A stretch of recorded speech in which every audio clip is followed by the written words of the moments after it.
Vintage Kitchen Vixen, where I share tips for simple living, creating memorable gatherings, and preparing wholesome and traditional recipes with a vintage twist. And today I'm going to be showing you how to make pesto tuna melts. But before I show you how to make pesto tuna melts, let me start off by welcoming you. If you're coming back to the kitchen, thank you so much for joining me for another episode of the kitchen. I'm always so thrilled to have you here. If you are new here, I do this little something called silent film mode for my recipe videos. But before we get into it, please like this video, drop a comment if you feel so moved. And if you are new here and you like what you see, please hit subscribe and that bell notification so that you never miss an episode of the kitchen. But that's enough talking for me right now. We're going into silent film mode.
Tuna melts are one of those meals that I keep in my back pocket in case I need to put something together really quick or if I don't know what to make. I always have bread on hand. I try to keep a supply of tuna in my pantry at all times, and there's seldom a moment where there isn't some kind of cheese in my fridge, so tuna melts are always readily available for me unless something goes really wrong and I don't have tuna or cheese or bread.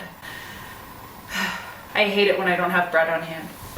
So the tuna salad bit is the easiest part. Actually, this whole thing is really easy. You've probably made tuna salad before. I hope you don't look at a recipe when you're making tuna salad, but I guess that's also why you're here today. So I just want to tell you that you can just throw things together in a bowl, have fun, and play. But if you want, you can use my recipe as a baseline.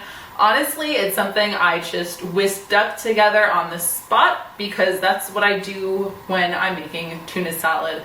I go with some kind of herb, I go with salt and pepper, I always put in a little bit of mayo, but once you figure out how flavor combinations work, which I do with the help of my favorite kitchen reference book, which is the Flavor Bible. If you regularly watch my videos, you know that I promote this book left, right, and center. It is one of my favorite kitchen reference books. And if you want to see some of my other reference books that I rely on, I do have a video that's all about that where I review my top 10 kitchen reference books. The way it's outlined, they break down individual ingredients. So they have a section for apples and they list all the flavors that work well with apples. Some flavors work better than others and those are in bold. If the flavors are a match made in heaven, they're not only in bold, but they're also capitalized. So when I make something like tuna salad, I'll just flip that open and then I'll play around with those ingredients and see what I can come up with. So it's a great way to start playing in the kitchen, especially if you rely on recipes. It helps build confidence and autonomy in the kitchen. To give you an idea, some flavors that work really well with tuna include olives, herbs, so basil, with chives, with tarragon, with parsley, even with dill. If I have fresh herbs on hand, that's probably what I would have used today, but I'm still waiting for my herbs to come into my herb garden, so I'm still using dried herbs. Whatever I have on hand, that's what I'm usually reaching for. If you want, you can play with different themes. So if you want to do kind of like an Asian fusion, you can do green onions, you can do soy sauce, sesame oil, ginger, wasabi, just to list a few ingredients that work well with tuna. You can keep it classic and get inspired with ingredients that get used into making vinaigrette, like mustard, fresh herbs, garlic, shallots, onions, lemon juice, lemon zest. The whole point is have fun. Don't bother measuring, just put a little bit of this, a pinch of that, and then you taste. You always taste and then you adjust. Even with the recipe that I'm giving you today, if that's what you want to use, taste and adjust. Do not take my recipes ever as the gospel. Like, please taste. We have different taste buds. Maybe you smoke, maybe you eat a lot of sugar. There are different things in our diet that affect our palates, and then there's also just personal preference. So always taste and make it yours. Like, maybe I don't add enough salt. I actually rarely put measurements for salt. I just say salt and pepper to taste.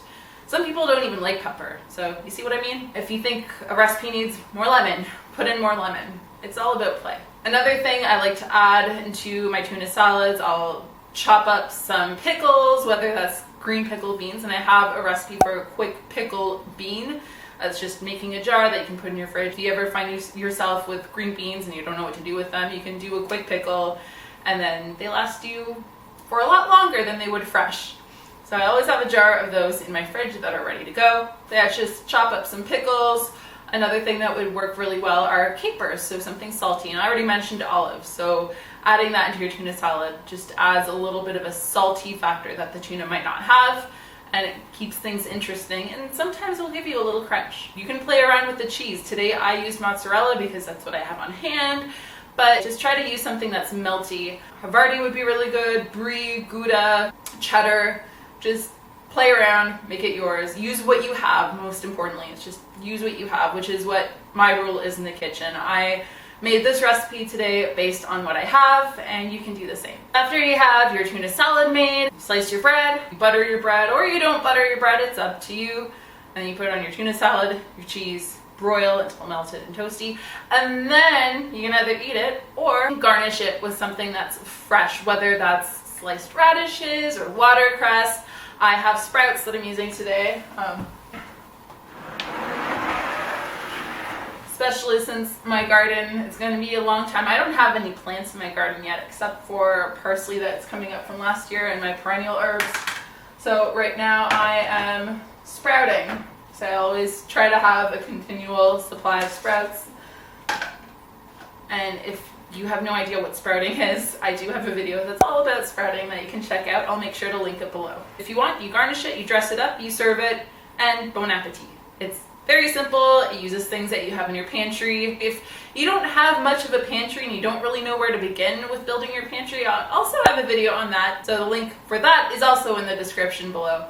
But other than that, I don't have too much more to say about tuna salads or tuna melts. So if you like this video, please give it a thumbs up, drop a comment, and share it on social media if you feel so moved.